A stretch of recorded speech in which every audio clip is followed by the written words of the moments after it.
আল্লাহ ছেলে যেন আল্লাহর ওলি হয়, নেককার হয়, আল্লাহ আপনার জন্য প্রিয় বান্দা হয়। আল্লাহর কাছে সন্তানের জন্য চোখের পানি চেয়ে ফেলে চেয়ে নেন।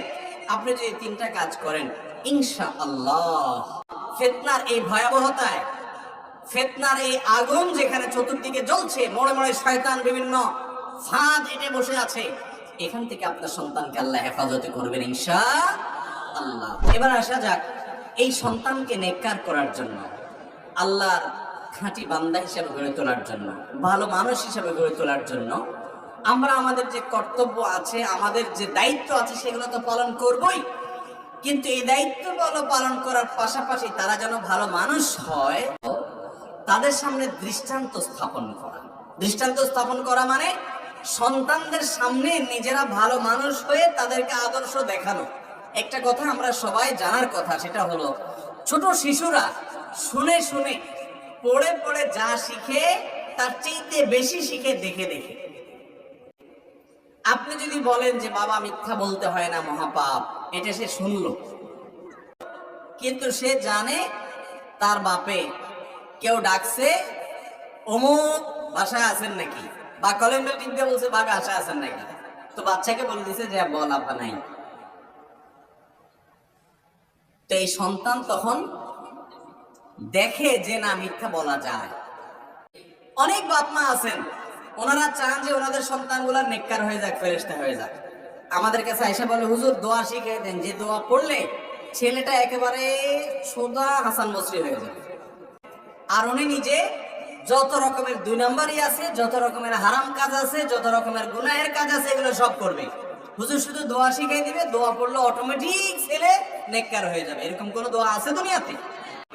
আপনি আপনার স্ত্রী এবং বাসার ভেতরে এমন একটা কালচার আপনাকে গড়ে তুলতে হবে, যে কালচার দেখে দেখে সে শিখবে, যে কালচার দেখে দেখে সে শিখবে। এই জিনিসটা অনেক গুরুত্বপূর্ণ।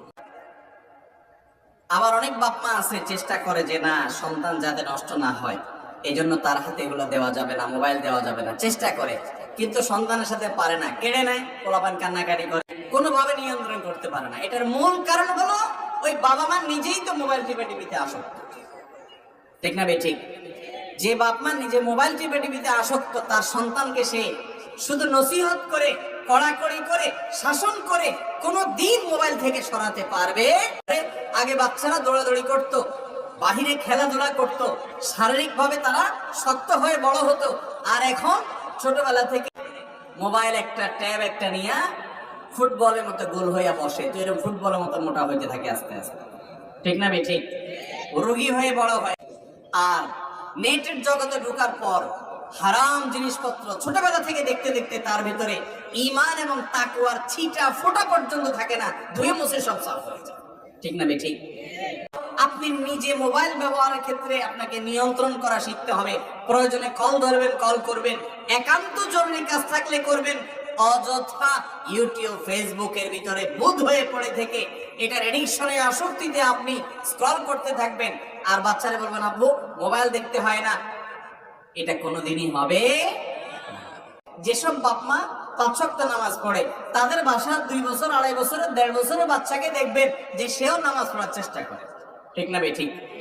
কারণ সে দেখছে, ওই যে বাচ্চারা দেখে দেখে শিখে।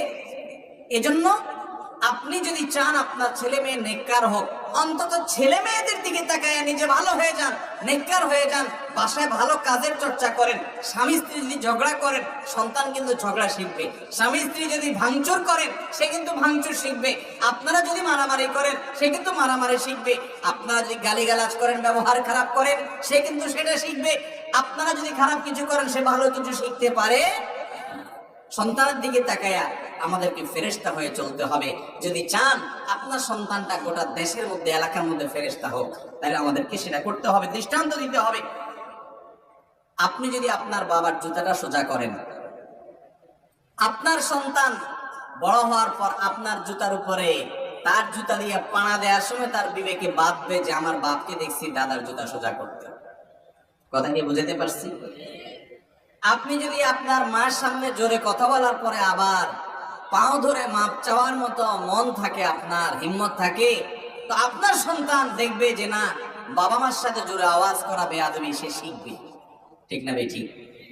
আপনি যদি তাহাজ্জুদের নামাজ পড়তে উঠেন, তাহলে আপনার সন্তান অন্তত ফজরের নামাজ পড়া শিখবে। ঠিক না ঠিক?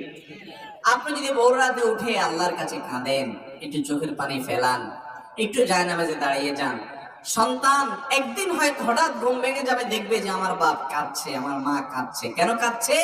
মালিকের কাছে দোয়া করছে। সে মালিকের সাথে পরিচিত হবে, সম্পর্ক গড়ে উঠবে।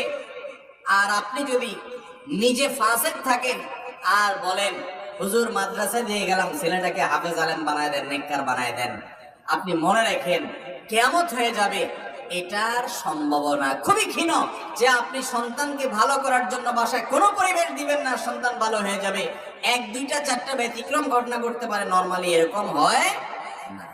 আল্লাহ আমাদেরকে বোঝার তৌফিক দান করুন। তাহলে এক নম্বর হলো সন্তানকে দৃষ্টান্ত দিতে হবে, নিজেরা ভালো কাজ করে দেখাইতে হবে। নাম্বার 2, সন্তানকে ভালো পরিবেশ দিতে হবে। পরিবেশ কি? এমন শিক্ষা প্রতিষ্ঠানকে সন্তানকে দিবেন, এমন শিক্ষা প্রতিষ্ঠানের সন্তানকে দিবেন যে শিক্ষা প্রতিষ্ঠানের টিচার, শিক্ষক তিনি আল্লাহর সাথে